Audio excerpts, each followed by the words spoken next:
was good to get back home in front of our fans. I thought the student section was outstanding. They got here early again and stayed for a better part of the game, which I was really pleased with.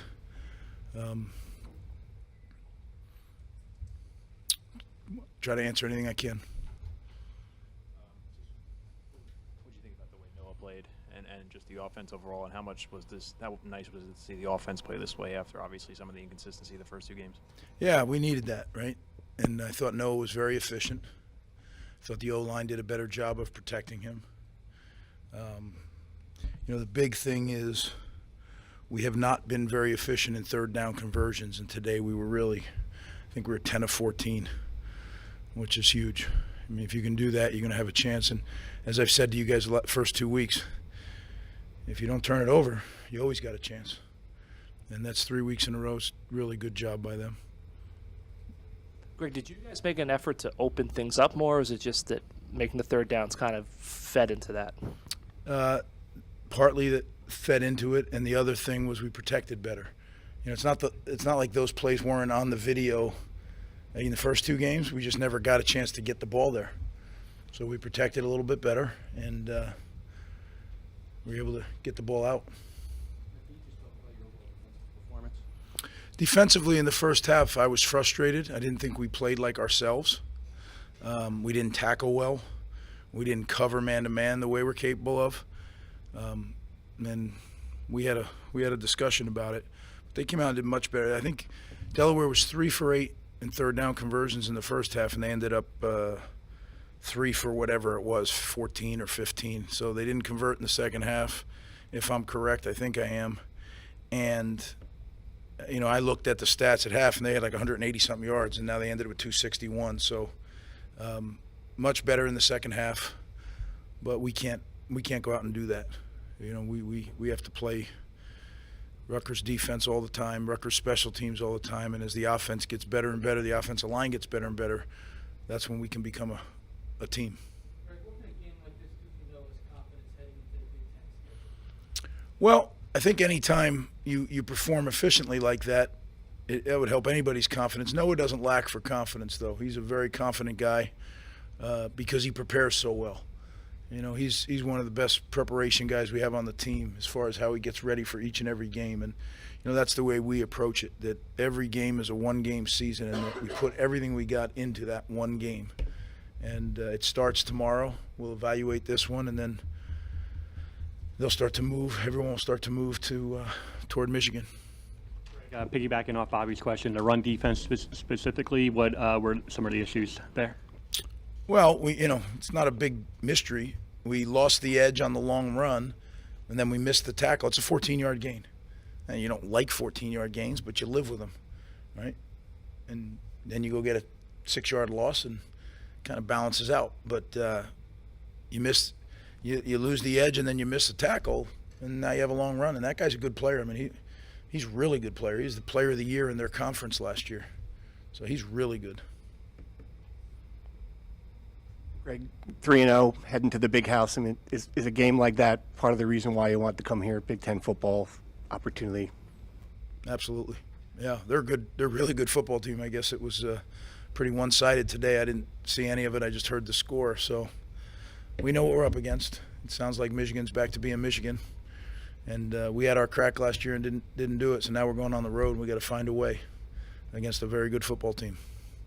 We talked a little bit about this the last few weeks, but just this was another game with only 2 penalties. I mean, how important has this discipline been, and how important is that going to be to continue that, as you said, going into Michigan next week? Well, I think it's very important. We can't overcome when we make those kind of mistakes. Not yet. Sometimes you can when you're really, really talented and really, really primed, and it's the same guys, and you've had them forever. And you know what? That's when sometimes you almost, what's the big deal? We'll make it up. But that's not us right now. We have to play that way.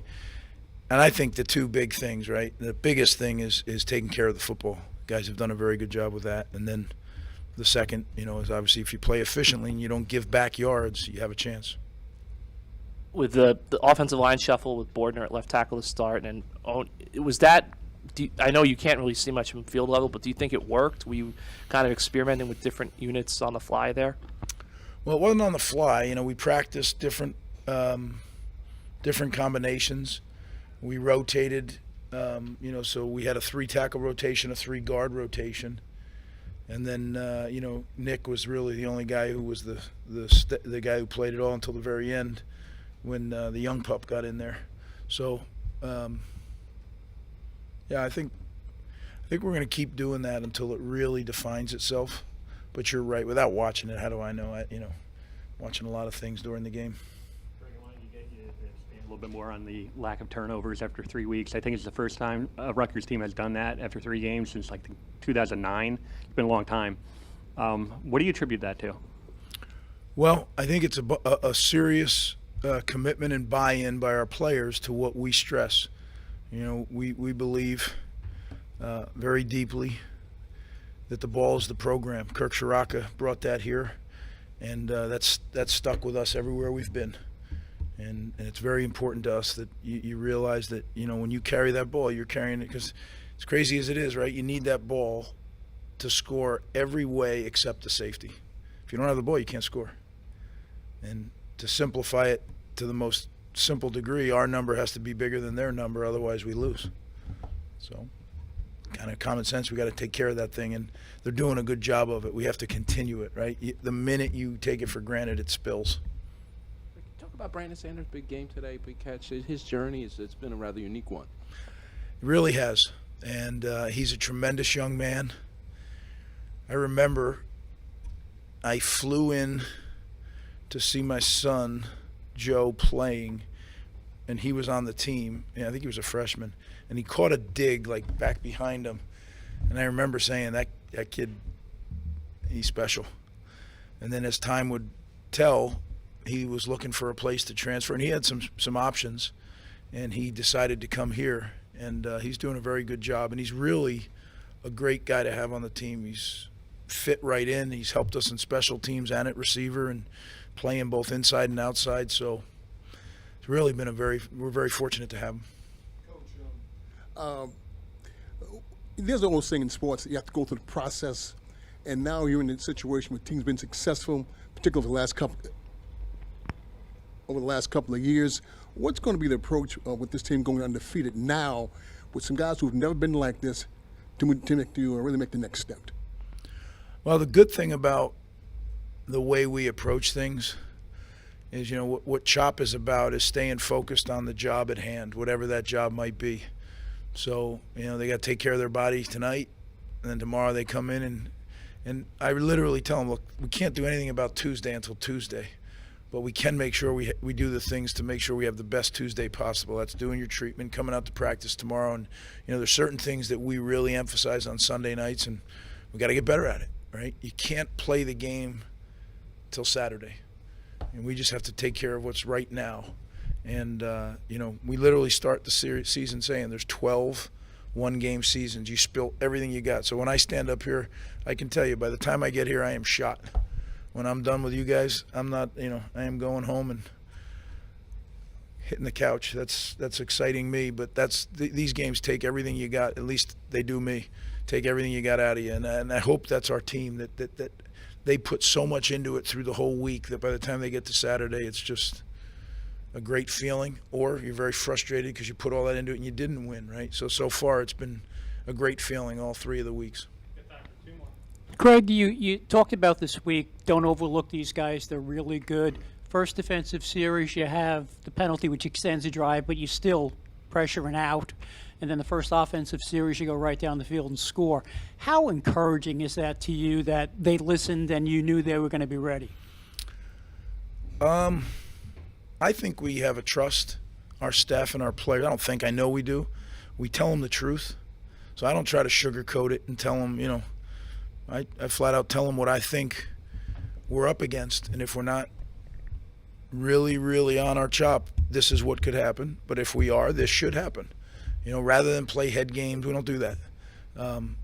Maybe I used to do that more when I was younger. That's not, to me, the way to go. If we're gonna talk about trust, then it's got to be both ways all the time. And our guys have done a good job of believing and doing what we've asked them to do. So we just got to keep doing that, because we will get better. Like, we're getting better. we just have to keep at it. You've been around the game for 30-something years. Thanks, Keith. I didn't know that. Just want to remind you that. You've been around a while too, Butch. Yeah, I do. Have you ever seen a punter land a ball at the 1-yard line 3 straight weeks? He's the best I've ever been around. The best I've ever been around. He really is something else. And nothing you can say other than, like, I look at him, I'm just like, we're lucky. We're very, very blessed to have him. He's a special player, a game changer. Guys, thanks for coming out. I appreciate it.